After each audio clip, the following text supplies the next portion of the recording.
Hello, ladies and gentlemen, and welcome to November 2018's Worrell's Breakfast Seminar. Thank you very much for coming along. This is our last breakfast seminar series for the year, and it's going to be a discussion about some of the stories or some of the files that we've had during the year that hopefully you'll find interesting, but also that you will get some lessons out of them perhaps. We usually start with our disclaimer slide. I'm actually going to start with an apology slide. As I said, I'm going to tell you some stories or some files that we've administered during the years. All the files are true. I've changed the names of the people, and now and then I might slightly embellish the story just to make it a little bit interesting, and also in some cases to put a point across. So I'm apologising up front if that embellishment involves something where I say something that's not politically correct, or I say a bad joke. Please accept my apologies right up front. Okie doke, our first story really centres around the fact that the property market on the Gold Coast, where I come from, has been going up over the last few years. We've heard a lot about the property bubbles bursting in Sydney and Melbourne, but the Gold Coast is still experiencing a little bit of a spike, particularly in some of the seaside suburbs. The result of that is that we're having discussions with bankrupts at the end of their bankruptcy, so when they're discharged, about equity developing in the property and that equity continuing to belong to the bankruptcy trustee despite them being discharged from bankruptcy. So my story starts with a Mr. and Mrs. Smith who had a partnership. They were running a little retail outlet. Mr. Smith worked in the business. Mrs. Smith had a job elsewhere, but because it was a partnership, they both ended up in financial trouble, and ultimately they filed for bankruptcy in 2013, paying about $240,000 to trade creditors, the tax office, and some credit cards. There wasn't really a lot inside of their bankrupt estate. They were your sort of standard sort of couple. Had a house with a mortgage, child and a dog. The house was worth somewhere around $400,000. It was appraised $395,000 to $415,000. The mortgage, as you can see, was $397,000. So there was really no equity in the property. Even if we took the higher appraised value at $415,000, by the time you took off the selling costs, you really got down to about the mortgage price. So no equity in the property, therefore there's no benefit to the bankruptcy trustee in selling the property. All I'm going to do is give the money to the bank. So what we do in those scenarios is write to the bankrupts and say, look, there's no equity, bankruptcy trustee doesn't intend to do anything. We're quite happy for you to continue to live in the property as long as you maintain the mortgage on the property and insurance, and just generally look after the house. But we reserve our right to take action later on in the future if it's necessary. So that reserving rights, that saying that we may take something on in the future, is because through a combination of sections 58, 127 and 129AA of the Bankruptcy Act, property of a bankrupt, and not just real property, but in this circumstance we're talking about a house, about real property, it vests in or belongs to the bankruptcy trustee for 6 years after you're discharged from bankruptcy, so a total of 9 years if you're bankrupt for 3 years, providing the property is disclosed to the bankruptcy trustee. So you put it down on your bankruptcy forms, oh, I've got this interest in this house, and it vests in, belongs to the bankruptcy trustee for that 9-year period. If you don't disclose the property, then it vests in the bankruptcy trustee for 20 years.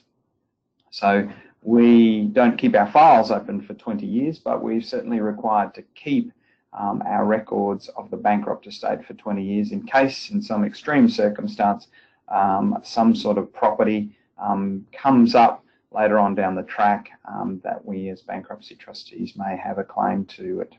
It's important to understand that it's property that exists at the date that you go bankrupt, or comes about or comes under the control of the bankrupt during the 3 years that they are bankrupt. Once you're discharged from bankruptcy, then these provisions don't apply. It's only that period there. That vesting period, we call it, can be extended. All it requires is the bankruptcy trustee writing a letter to the bankrupt saying he's extending the vesting period, you can extend it up to 3 years at a time, but there seems to be no limit on the number of times that you can extend it. So theoretically, you could keep extending it indefinitely. I don't quite understand why you would bother doing that. I've not done it myself, although I've just recently inherited a bankrupt estate from a bankruptcy trustee who has retired, and he had issued 2 extension notices. So in that case, there's the 3 years that the person is bankrupt, there's the 6 years after that, and then there's 2 other 3 years on top of that. So the total vesting period in that circumstance would be 15 years. A fairly rare circumstance, special circumstance. Maybe there's some difficulty realising a property or something of that nature that requires you to extend it that period of time. But important to understand that it belongs to the bankruptcy trustee for that period of time. So what happened with Mr. and Mrs. Smith? They went through their 3 years. There's nothing really exciting that happened in their bankruptcy. And at the end of the 3 years, as they're discharged, we did a review of the value of the property. Now, we could have done it earlier, we could have done it later. It's just 3 years is sort of convenient time for my office to do it. That doesn't necessarily mean that all trustees do the same thing. At the end of those 3 years, we discovered that the value of the property had gone up. As I said, it's a beachside suburb. They lived in Miami. It had gone up with low interest rates. Overseas investment had been coming in. So particularly those seaside suburbs have done quite well of recent on the Gold Coast. The house has gone up in value to $575,000, and in addition to that, Mr. and Mrs. Smith have paid down the mortgage, just ordinary mortgage payments, nothing in particular. And equity has developed in the property of about $230,000. So we've gone from 0 and in 3 years gone up to $230,000. Now, I don't want to kick Mr. and Mrs. Smith out of the house, and don't think any Worrells trustee, and probably no trustee right throughout the country, wants to do that. Our starting point is to go to the bankrupt and say, okay, well, this has happened, this property has grown in value, the equity has developed, we need to realise that equity. Do you have any funds that are available to you to be able to pay out the bankruptcy trustee? And that's the exact same conversation we had with Mrs. Smith, who came back to us and said, what the hell are you talking about? I don't understand. And in fact, they had their lawyers write to them and ask exactly the same question. And I'm talking to you about this today because you may sort of be aware of it. You may have acted for bankrupts or trustees in this scenario, but we've had quite a number over the last few years where we're not just having the conversation about how the vesting periods work with the bankrupts, we're also having that same conversation with their lawyers and advisors because they don't seem to understand.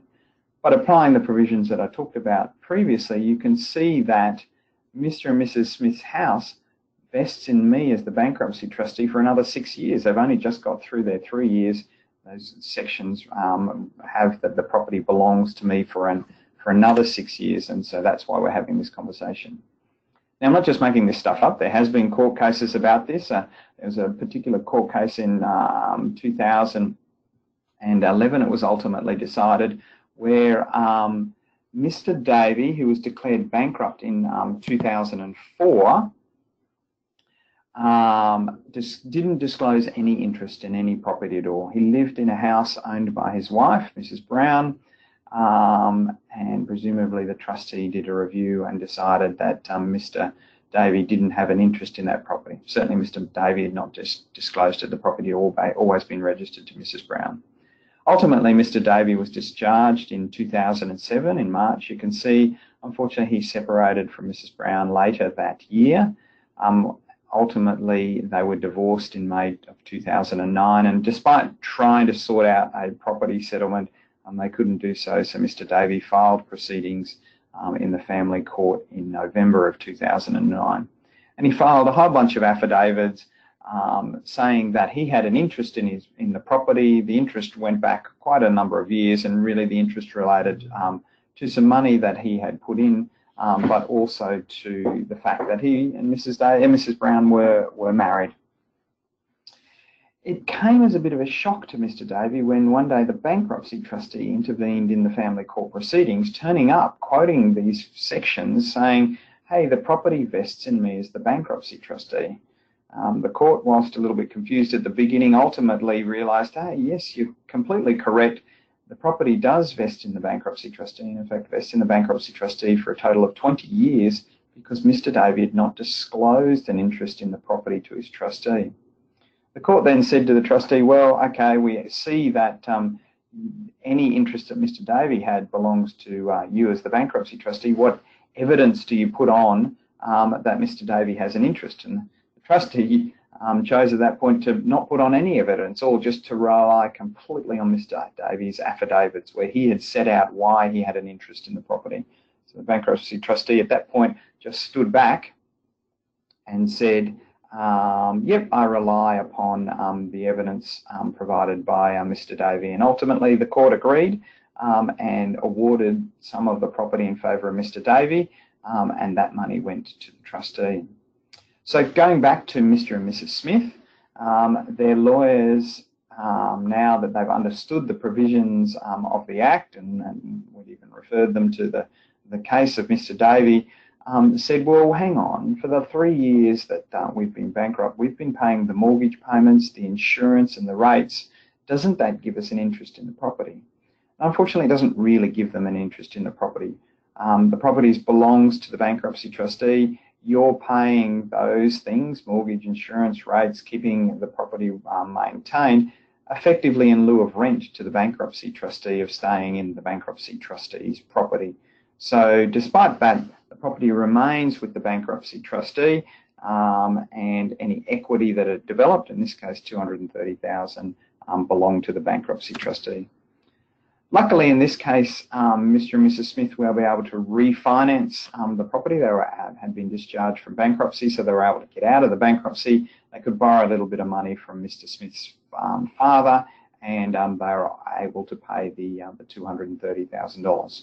Which will result in a rather hefty return to creditors. You'll recall that they're only owed about $240,000, so it's going to be a good outcome for creditors. But interesting, or I wanted to stress that you need to be aware that these provisions exist, that the properties continue to belong to the bankruptcy trustee despite bankrupts getting out of bankruptcy. Another point to note is you don't have to wait for us as bankruptcy trustees to make contact with you or your clients asking to realise the equity. You could do it at any time during the bankruptcy, even at the start of the bankruptcy, where you get the letter from the trustee that says, oh, there's no equity, I'm not doing anything, I reserve my right. You could at that time approach the trustee and look to purchase the property from the bankruptcy trustee at a point where there's not a lot that needs to be paid. If there's no equity, then you could pay a small sum to the trustee rather than waiting for equity to develop and then having this discussion like Mr. and Mrs. Smith about $230,000. Our second file that we've administered is really to try and show that bankruptcy is a tool, that we often think of bankrupts as people who are caught in a position where they've got no option but to declare bankruptcy. They're weighed down by the debts, they've got no options that are available to them. But in some cases, bankruptcy is an option that's available to clients, just like a refinance is available, or an arrangement with your creditors. So in some cases, you want to think of bankruptcy as a tool. My administration is about John. John is a manager, state manager, in fact, of a large multinational company. His base salary is about $210,000 a year. He earns about $270,000 if he gets all his bonuses and allowances. John's problem started a number of years ago when he got into an investment that had a loan attached to it, and unfortunately the investment has failed, but the loan still exists. He owes 4 creditors about $700,000, and one of those debts adds up to $650,000. So you can see that it's 93% of his debts relates to one creditor. So What had happened is, as I said, the problems had stemmed a number of years ago, and in fact it's about 7 years ago that the investment had failed, and this issue about whether he had to continue to pay the loan that related to the failed investment still applied. John had been involved in litigation to try and get out of the debt, but that had failed. He blamed his accountant for the whole problems that he was in, and in fact had sued the accountant in an attempt to get the accountant on the hook for the whole amount of money. They'd sold the family home to fund all of this litigation, but really had got nowhere at all. And after a period of protracted negotiations, had managed to settle the debt with the creditor, the $650,000 debt, for a payment over 7 years of $360,000 with no interest on that debt. But the whole process had taken its toll on John. He really didn't want to pay the creditor whatsoever at all. The creditor was a hard negotiator. John still blamed his accountant for it.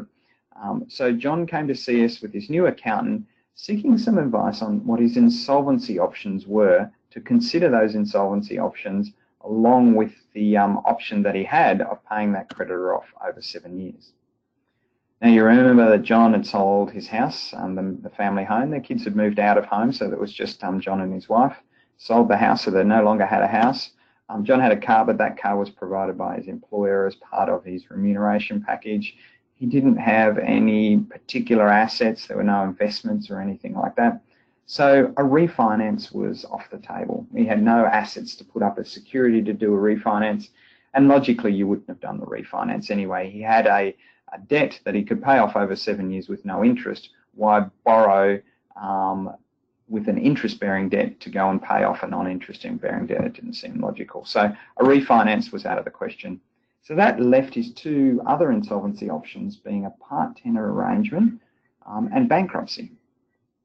Now, a part 10 arrangement, it's called a part 10 personal insolvency agreement, is an arrangement that you do with your creditors to avoid going bankrupt. You basically say to your creditors, look, I owe you $700,000. I don't have $700,000, but here's some deal to pay off over a period of time, or maybe to pay a lump sum, whatever the deal might be. And if creditors accept it, then as long as you pay the money, you avoid bankruptcy and all the implications that go along with bankruptcy. How a Part 10 is accepted by creditors, though, is at a vote at a meeting of creditors. Okay, people don't necessarily physically turn up to the meetings these days. They rather just send in a form. They tick yes or they tick no. And importantly, it's the creditors at the meeting that decide for the whole body of creditors. So you might have 10 creditors, but if only 4 turn up to the meeting, then those 4 are deciding for the whole 10. So effectively, it's the 6 that aren't participating are saying, we don't really care what the outcome is. We'll completely leave it in the hands of the 4 creditors that are there. So if we look at the Part 10 and we look at that voting and we apply that to John's circumstances to see whether it would work, we can see that John has 4 creditors, okay? So he needs greater than 50% in number to vote in favour of the proposal. So if those 3 creditors owed the $50,000 vote together as a block, then of course they're going to get above the 50% in number. But unfortunately, they will never get in greater than 75% of the dollar value of the creditors at the meeting. One creditor is owed 93% of the debt. So unless that creditor is voting in favour of your deal, then of course it's going to decide whether the deal is accepted or whether the deal is rejected. If that large creditor votes with the other 3, well, of course the proposal will get on the line. If that large creditor votes the opposite of the other 3, then your deal is going to fail because you can't get over the 2 steps. So that means, of course, that to convince this creditor to vote in favour of your deal, you had to make sure they got at least $360,000, probably possibly more. And John came to see me to talk about paying less than $360,000. He didn't want to pay more than $360,000. So, of course, that meant that the Part 10 was automatically out of the picture. So bankruptcy is the only option that's available to John. The only asset in his estate are going to be recovery from income contributions. Now, under the Bankruptcy Act, if a person is bankrupt, every year their income is assessed, and if they earn above a certain threshold amount, then they pay half of what they earn above that threshold to the bankruptcy trustee. It's assessed every year on the anniversary of your bankruptcy, so it doesn't follow the financial year, it follows the anniversary of your bankruptcy. And it's collected up by the bankruptcy trustee over each of the 3 years, and at the end of that, given out to creditors. Of course, it fluctuates with your income. You earn more in the second year, you pay more, you earn less, you pay less. It's quite simple. You'll recall that John earned $270,000, and up on the screen now is the current threshold amounts, well, they were at 20th of September. They're CPI indexed every 6 months, so I think by the time of that you're looking at this, they will have gone up by a few dollars, but the base threshold, you can see there is $57,239. We've rounded it. There is actually cents there as well.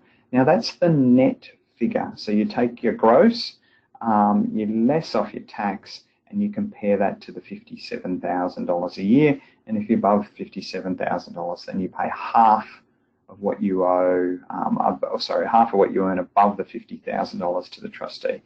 And as you send you a bill, divide it over 12 months of the year, and then you just pay a certain amount every month. Righty-ho. So you recall that John had a deal with his creditor. He was going to pay $360,000 over 7 years with no interest. That's about $52,000 a year. So he wanted an assessment of what he was likely to pay in his income contributions. Okay. His base salary is $210. He could earn up to $270. He said he doesn't always get his bonuses, but he wanted to use the maximum amount so that he could do the calculation or do the comparison.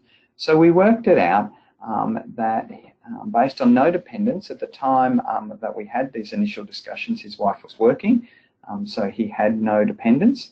Interestingly, during his bankruptcy, John's wife stopped working and wasn't earning no income at all, and so he could then at that point claim her as a dependent. So it's important to note that a dependent doesn't have to be a child. It's anybody who lives with you, who's financially dependent upon you. You can claim them as a dependent. So in this case, John's wife, could have been elderly parents, whatever the case may be. Anyway, when we're making the assessment, it came out that John will pay income contributions of $55,000 a year. So 55 is clearly greater than 52. So on that quick broad brush, you go, well, you're paying more each year. Why would you consider bankruptcy? Well, you'd consider bankruptcy because whilst you're paying more each year, you're only paying income contributions, of course, for 3 years, where his deal was over 7 years. And the income could go up, but it also could go down. The income contributions are completely based upon you earning income. So if you don't earn any income, then you don't pay any income contributions. But his deal with his creditors was pay off $360,000 over 7 years, irrespective of whether you're earning income or not. So we worked out the numbers, and over the 3 years of his bankruptcy, assuming he earned the $270,000 a year, he was going to pay contributions of about $165,000. Way less than the $360,000, in fact $195,000 less than the $360,000 that deal that he had with the largest creditor. So you can see in this case, just looking purely at the numbers, bankruptcy is a better option for John. But bankruptcy is not always about the numbers. John is the state manager of a large multinational company. Well, he didn't know quite what happened if he went bankrupt. Would that impact on his income? John really wanted to sue his accountant, and John and his wife really wanted the Australian dream and wanted to own their own home.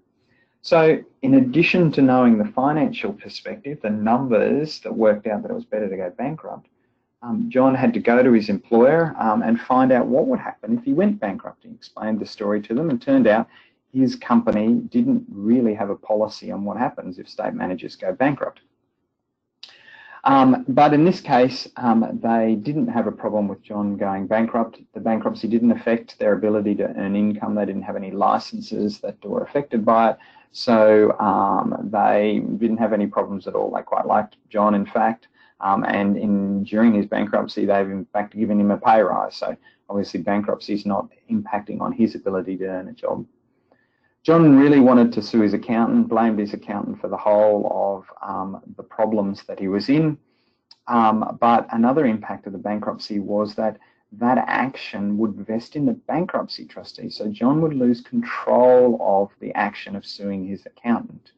And so that was a bit of an issue for him initially, until he sort of had a bit more of a chat to the lawyers, who were quite happy to continue to act for him. They'd obviously been paid about $200,000 in fees and were quite happy to go forward. But they did point out that it was going to take a number of years to ultimately get to a conclusion. So John would have to emotionally obviously invest time in that, together with just his time and preparing material and preparing affidavits and ultimately sitting up in front of the court if it couldn't settle. But in addition to that, the accountant's professional indemnity insurer had refused liability on the basis that the accountant had provided financial advice and he was not covered for that financial advice. So ultimately, at the end of the day, there was some question as to whether the accountant actually could pay out if John did win. And I think really what happened is ultimately his wife convinced him that it was time to let the dream go, so to speak, and to move on and just leave it with the bankrupt estate as to whether they would take the matter on.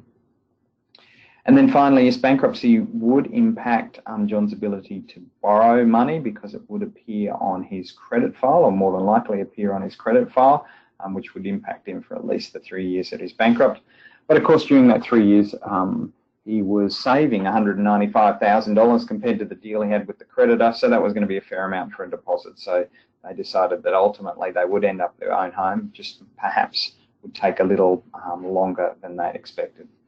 So you can see in these circumstances, yes, John was burdened with debt, but it was debt that he could afford to pay, but then he considered his insolvency options along with the other options that were available to him. And in this case, bankruptcy was a tool that resulted in him ultimately paying less, and the impact on him wasn't as great as he had expected. So something to sort of bear in mind when your clients come to you and want to avoid bankruptcy. Perhaps it's explained to them that it's a tool that can be used in some circumstances.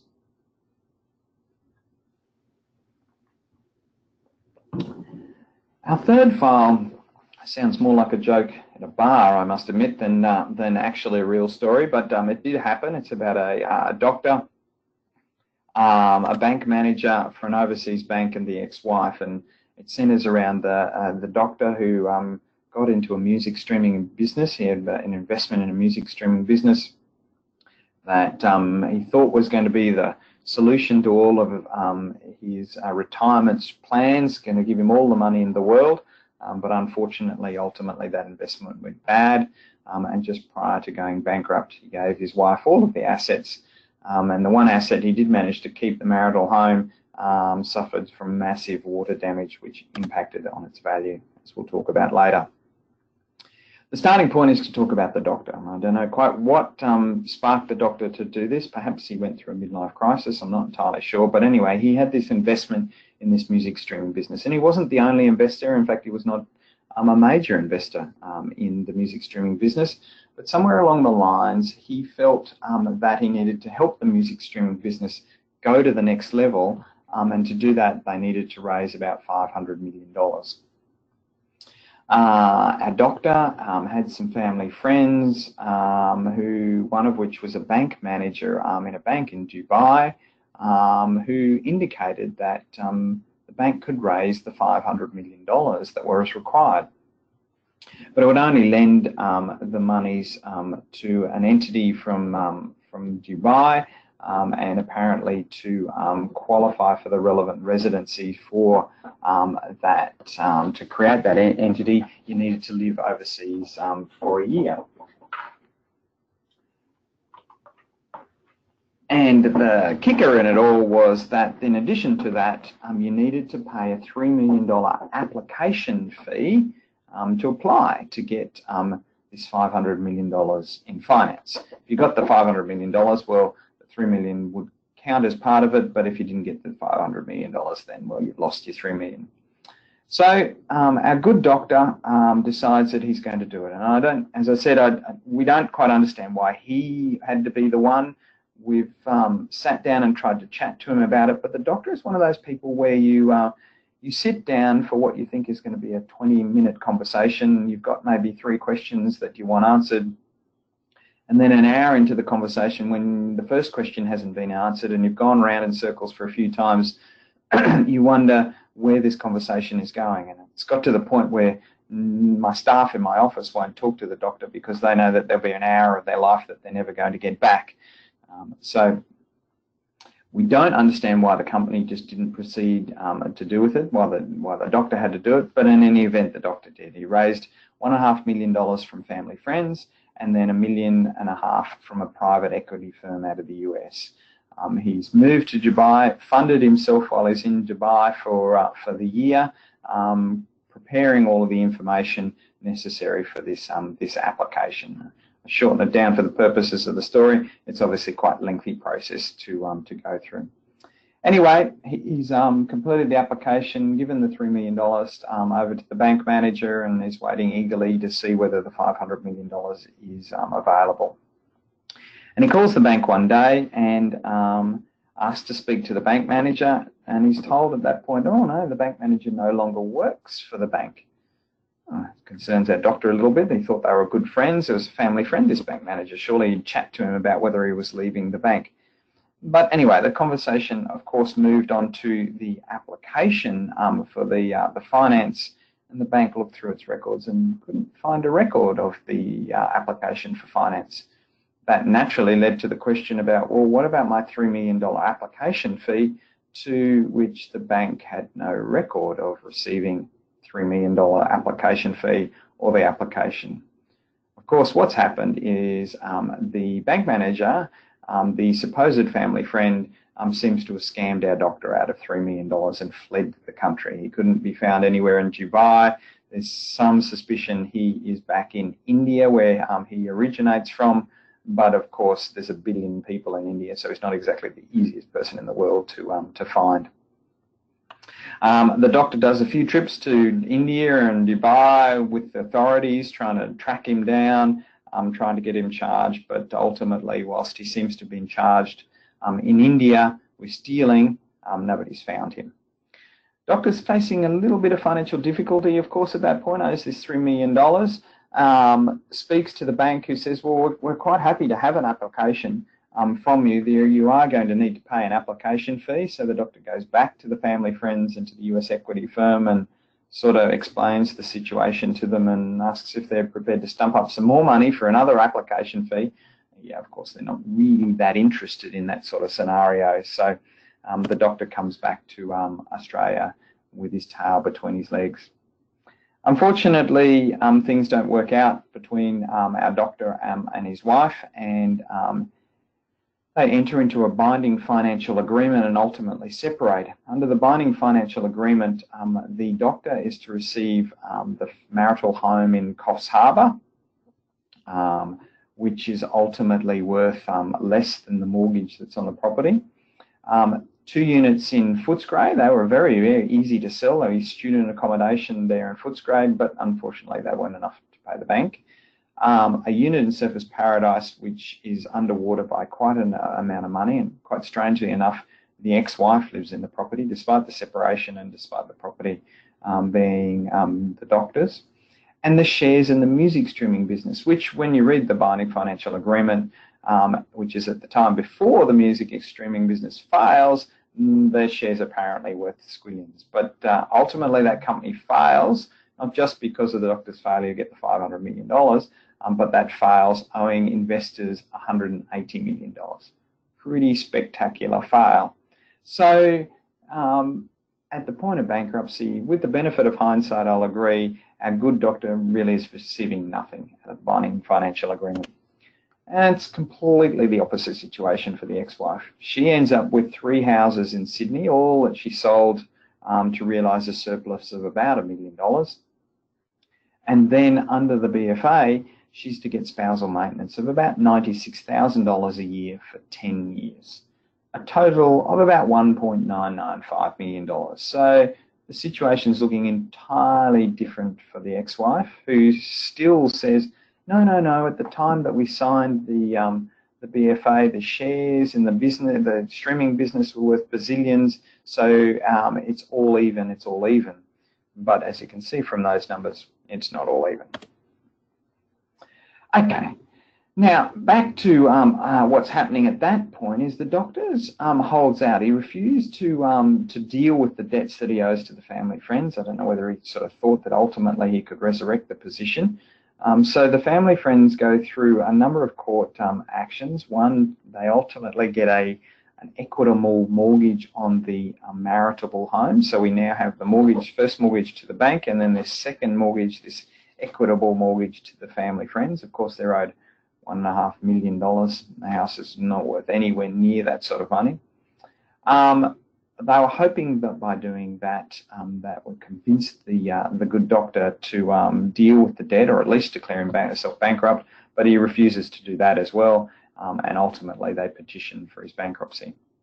It's around this time that the investor out of the US is getting interested. They ultimately engage the same lawyers as the family friends, and they are convinced that the doctor didn't suffer from the scam. The doctor was one of the scammers, that he was involved in this whole thing, that he set out with this bank manager to get the $3 million from everybody and then disappear into the sunset with it.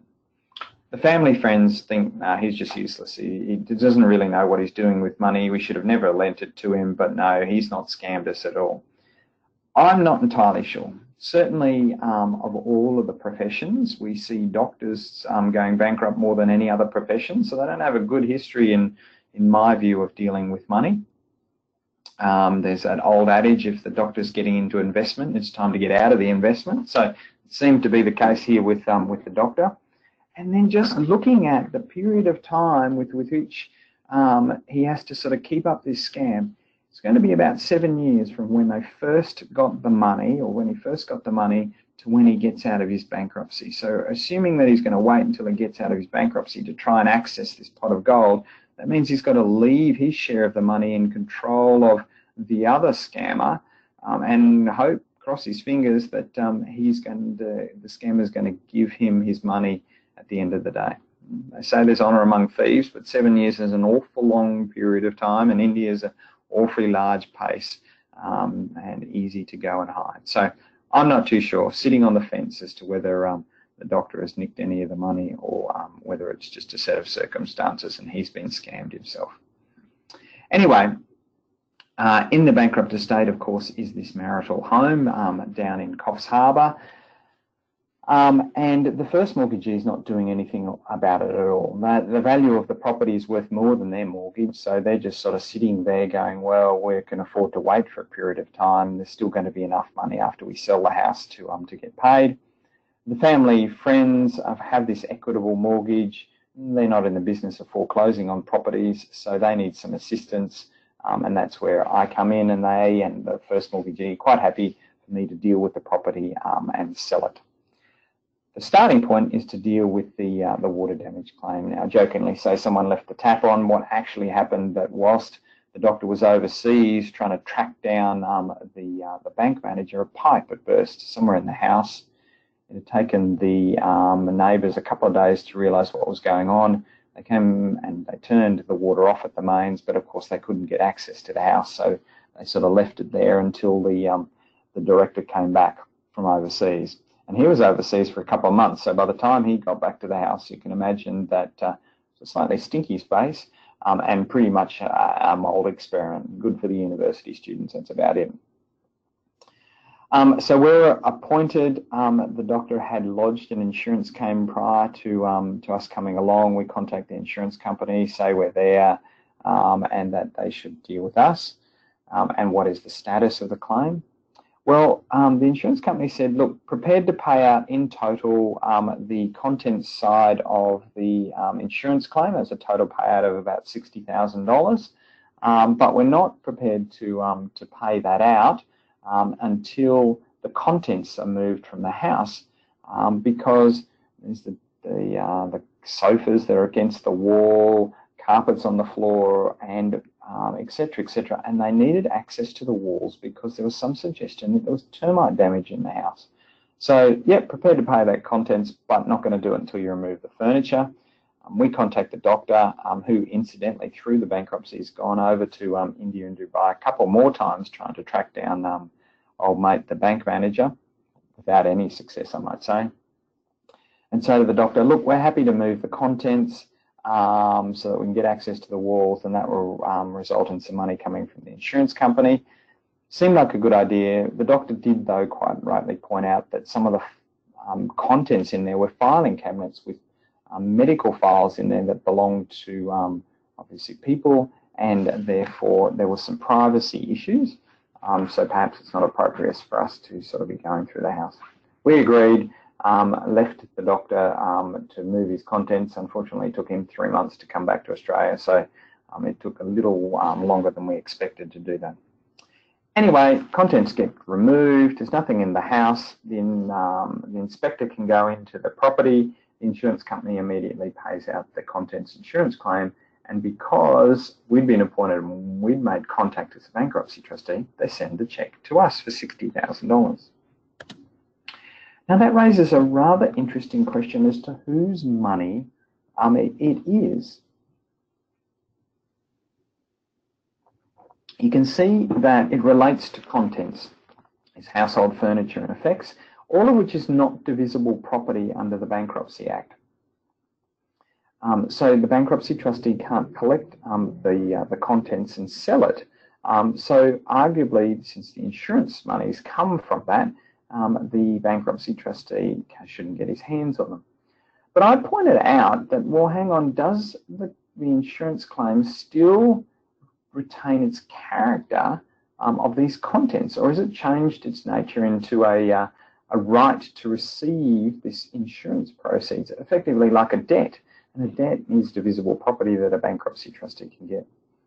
We called the lawyer, who went, ooh, that's a bit of a difficult question. Don't quite know the answer, Jason. Let's get a barrister onto this. And we sent a brief across to the barrister, who ultimately came back and said, look, Jason, happy to take this one to court.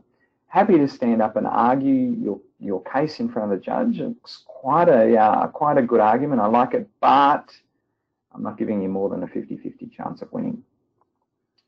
Well, why is that? Well, I can see what you're saying, Jason, that that the nature of the monies have changed, but I suggest that when you're all standing up in front of the judge and the judge sort of realizes that, well, then there's no incentive on any bankrupt to insure anything, because if they insure stuff and they make an insurance claim and they have to give the money to the bankruptcy trustee, what's the point of paying the insurance premiums in the first place? And I suggest that probably ultimately the judge is going to find on some public policy ground that the money should go to the bankrupt. I said, oh, well, maybe we can give it a chance. If we go to court, who's going to pay for the court application? Can I take it out of the $60,000? Well, yes, Jason, you could take it out of the $60,000 if you win, but if you lose, no, you can't have it out of the $60,000. You'll have to pay it out of your own pocket. So we ultimately hand over the money to the doctor, who really didn't understand either side of the legal argument, but we've got these duties as bankruptcy trustees. So we did the right thing, and I got the privilege of paying for the barrister's advice out of my own pocket because I couldn't get access to any of the insurance monies. Okay, back to our house now. Our inspector's been in, or in fact the inspector for the insurance company's been in. And comes back with a report and says, yes, there's definitely termite damage in the house. And in fact, most of the termite damage is pre-existing. Only a little bit of the termite damage relates to the water damage. I cry foul and say, hang on, insurance company, you just got an inspector to tell you what you wanted to hear. So I engage at my own expense another inspector who unfortunately says the same thing as the first inspector. So we ultimately settle the insurance claim. The insurance company pays $30,000, but the cost to actually repair all of the damage, both the water damage and the termite damage, is about $100,000. So we're just short by a few dollars. We go back to both mortgagees and say, okay, this is the position. We need to sort of repair the house to get the maximum returns for the property. Currently the property is a a roof with the outside walls, but there's no inside walls. They've all been ripped off by the inspector to try and assess the damage there. So we need to do this extra work. We got an appraisal of the property which came in at about what was owed to the first mortgagee. So the first mortgagee said, well, we're not going to stump up any money. If we sell the house now, we'll pretty much get paid in full. We're happy with that, so we're not going to put any money up. So that left the poor family and friends who owed $1.5 million plus a couple of $100,000 extra for all of the legal things that they've gone through, and they were over it by then. They were just like, that. No, we're not stumping up any money at all. We realised that we're not going to get anything out of this house. In fact, we're not going to get any return whatsoever at all, but we're not putting in any more money. So if you're interested in a fixer-upper in Coffs Harbour, I've got a pretty good deal for you. Just feel free to give me a call. All this time, the BFA, or looking at the BFA from the bankruptcy perspective, really is getting nowhere. The ex-wife is saying, well, the BFA, yes, appears one-sided as you look at it now, but at the time that we signed it, everything was perfectly okay. The investment was worth bazillions, and the doctor was going to be well better off than me. So we weren't getting too far. Now, that was until the doctor and the ex-wife had a bit of a dispute, let's say. They tried to reconcile. The doctor had moved into the unit in Surfers Paradise, his unit in Surfers Paradise, and unfortunately one day he and his wife got into an argument, and the wife grabbed one of those shower caddies off the kitchen bench, you know, the ones where you put up in your bathroom. They hold your shampoo and your soap and whatever. Don't quite know why it was on the kitchen bench and not in the shower, but in any event, it was on the kitchen bench and started belting the doctor with it. Entirely happening how the argument was going, so she's whacking our good doctor with it, who manages to get himself into one of the bedrooms, lock the door, and call the police, who come out to break up the fight. That's obviously the end of the relationship between the doctor and the ex-wife. And the doctor rings us to tell us about it. Now, this is not having any impact whatsoever on our bankrupt estate, so I'm not entirely sure why the doctor felt he needed to talk to us. But anyway, he did, and he went further to say that we definitely need the police report about the incident.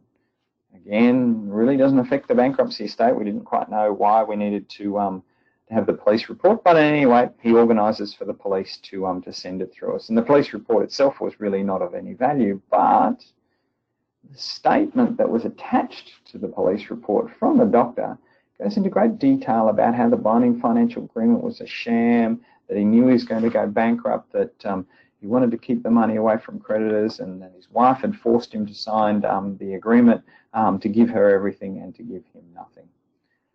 So if there's one lesson that perhaps you can get from this interesting story, it's don't give us the police reports in respect of incidents like that, because in some cases it reveals information that you don't really want the bankruptcy trustee to have.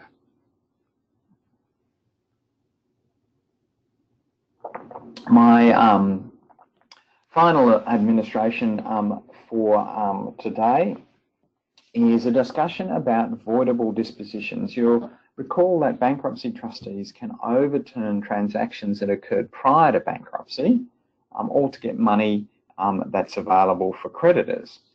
And in particular, there's a section 128B of the Bankruptcy Act that talks about transfers into superannuation funds that can be overturned by a bankruptcy trustee.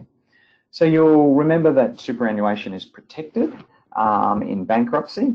But these provisions are set up to look at the payments that go into the superannuation fund. Okay, so trustees can attack any transaction after 28th of July 2006. So there's no timeline of going back only 5 years or 3 years or 6 months. We can go right back to 2006. So arguably 12 years at the moment here in 2018. The payment is made to an eligible superannuation plan, so it has to be made to a fund that is supervised by the SIS Act. Otherwise, of course, it's not really a superannuation fund, it's just money in a bank account. So it has to be made to an eligible superannuation fund. The property would have formed part of the bankrupt estate. And the main purpose, doesn't have to be the only purpose, but the main purpose was to keep the asset from falling into the hands of the bankruptcy trustee. Now, important to note that a bankrupt doesn't have to be insolvent at the time that they make the transfer, okay? there's a presumption of insolvency if you don't hold the records that relate to that transaction. But proving insolvency really just helps the trustee to get to the next step, which is prove that the intention was to keep the money from the hands of the creditors. What we're really looking for is out-of-character contributions into a superannuation fund. So if you've always sort of, the money going into super fund has just been your contributions from your salary, so the 9.5%, but then in the couple of years prior to going bankrupt, you start putting an extra $2,000 a month into your superannuation fund, the trustee probably can't attack the 9.5% that have gone in, but may be able to attack that extra $2,000 a month that you put in. There's some protection for super fund trustees in respect of the taxes and administration charges. The trustee will sue for the whole amount of the contributions, but the super fund trustees get to keep the taxes and the administration costs so that they're not ultimately out of pocket. Our interesting file is one of Mrs. Smith. Mrs. Smith is a Kiwi. Nothing in the Bankruptcy Act that says that that's wrong, but she's a Kiwi. She lives and works in Australia, but she had a judgment attained against her in May of 2016 by the Bank of New Zealand. I think there was a sale of a property over there. There was a shortfall on the sale, and ultimately she owed Bank of New Zealand about $100,000. Now, the bank didn't seem to do too much about it, and Mrs. Smith, I think, pretended that it didn't exist because, unfortunately, in 2017, her mother passed away, and Mrs. Smith received a distribution under that state of $122,000. Now, she could have just gone and paid BNZ, and everybody would have moved on with life, her a little bit poorer, but BNZ a little bit happier. Instead, Mrs. Smith doesn't do that. She spends a little bit of money, there might have been a holiday or two in there, and ultimately in July 2017 she opens up a superannuation account with an entirely different super fund trustee than the one where her 9.5 employer contributions go into, and she deposits $30,000 into that, which she follows up in October of 2017 of another $5,000. She then never touches the fund, doesn't roll any more money into it, doesn't roll any money out of it, it just accumulates its interest along the way. It's sort of almost like that she sort of preserved it over there. It's the Preserve It for Jason fund, because she's declared bankrupt in February of 2018. So if we look at the money that had gone into superannuation fund and Mrs. Smith's circumstances and try and apply them to how the Bankruptcy Act works, we can see that there was a transfer after the 28th of July 2006. Okay, it was made to an eligible superannuation fund. I've checked on their website. They say they're one of the largest in Australia, 1 million members, $3 billion under management. So they're a fund that is eligible and would have formed part of the bankrupt estate. There's no real argument on this point, although I wonder quite what the answer to the argument from the bankrupt is well, if I hadn't put it there, I would have spent it, so it wouldn't have formed part of the estate. Luckily, I didn't have to have that argument. It still existed. It was sitting in the superannuation fund, so it would have therefore been available for the bankruptcy trustee if it had been sitting in a plain bank account. The question then is, was it one of its main purposes to defeat creditors, to keep that money away from the creditors? Well, of course, she owed a debt, a judgment debt to BNZ from 2016. Ultimately, when she was declared bankrupt, that debt still existed in its entirety and made up 70% of her debts. So it seemed pretty clear that she was insolvent. She hadn't paid this debt. She went bankrupt because of this BNZ debt.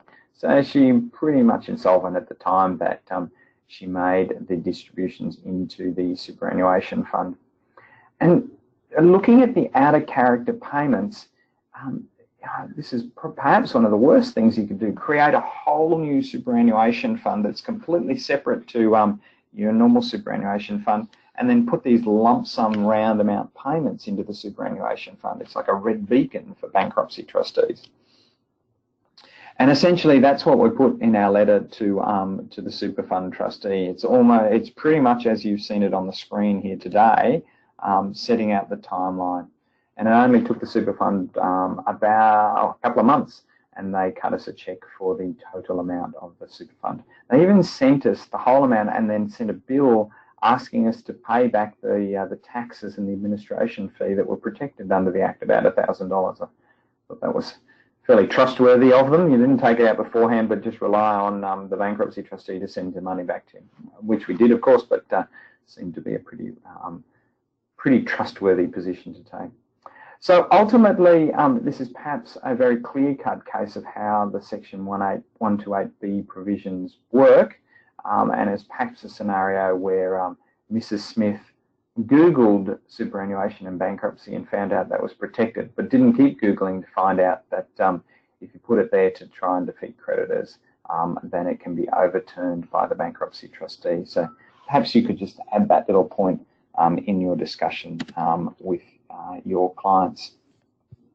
So ultimately, ladies and gentlemen, that brings me to the end of our files in 2018. Thank you very much for listening to me. I hope you have a great Christmas, and of course, if you have any questions about this presentation or any presentation that Worrells puts on, please feel free to contact the partner in your local office, or if it's in respect of this presentation, feel free to contact me. Thank you very much. I'll end it there.